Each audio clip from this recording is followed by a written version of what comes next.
Hi everyone, welcome to കാൻഡൻ talks.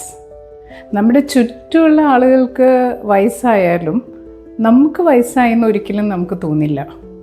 നമ്മുടെ body വയസ്സാവുന്നതായിട്ട് നമുക്ക് ഫീൽ ചെയ്യും. പക്ഷെ ഉള്ളിൻ്റെ ഉള്ളിൽ നമുക്ക് അറിയാം നമുക്ക് വയസ്സായിട്ടില്ല, നമ്മൾക്ക് ചേഞ്ചസ് വന്നിട്ടില്ല. നമ്മുടെ ഉള്ളിലുള്ള ആ സോള്, വയസ്സാകാത്ത ഏജിങ് ആകാത്ത ആ സോള്, അതിനെ തിരിച്ചറിയുക, അതിനെ മനസ്സിലാക്കുക എന്ന് പറയുന്ന ഒരു ബ്യൂട്ടിഫുൾ സ്റ്റേറ്റാണ് ആക്ച്വലി മെഡിറ്റേഷൻ എന്ന് പറയുന്നത്.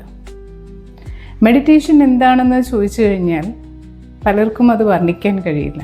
മനസ്സ് ശാന്തമായിട്ടിരിക്കുന്ന സമയത്ത് തിരമാലകളോ തിരയിളക്കങ്ങളോ ഒന്നുമില്ലാതെ, ഭാവിയെക്കുറിച്ചോ ഭൂതകാലത്തിനെക്കുറിച്ചോ ഉള്ള ചിന്തകളില്ലാതെ പ്രസൻറ്റ് മൊമെൻറ്റിൽ ഇരിക്കുന്ന ഒരു മനസ്സ്, ഒന്നിനെയും കുറിച്ച് നോ മൈൻഡായിട്ടിരിക്കുന്ന മനസ്സ്, ഒന്നിനെയും കുറിച്ച് വ്യാകുലപ്പെടാതെ ഇരിക്കുന്ന ഒരു മനസ്സ്, ആ ഒരു സ്റ്റേജിനെയാണ് മെഡിറ്റേഷൻ എന്ന് പറയുന്നത്. ആ ഒരു സമയത്ത് നമ്മൾ നമ്മുടെ ഉള്ളിലുള്ള ബ്യൂട്ടിഫുൾ ഏജിങ് സംഭവിക്കാത്ത, വയസ്സാവാത്ത നമ്മുടെ സോളിനെ നമ്മൾ തൊട്ടറിയുന്ന ഒരു ഹാപ്പി മൊമെൻ്റ് ഉണ്ട്. അതാണ് മെഡിറ്റേഷൻ.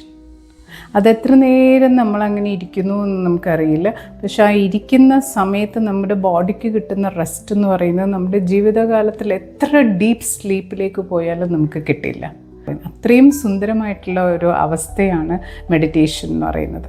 ഒരു ബ്ലിസ്ഫുൾ സ്റ്റേറ്റിലേക്ക് നമ്മളെ കൊണ്ടുപോകും. പ്രാക്ടീസ് ചെയ്ത് തുടങ്ങുക. ഡെയിലി ചെയ്ത് കഴിയുമ്പോൾ it will relax you a lot. See you in the next video. By.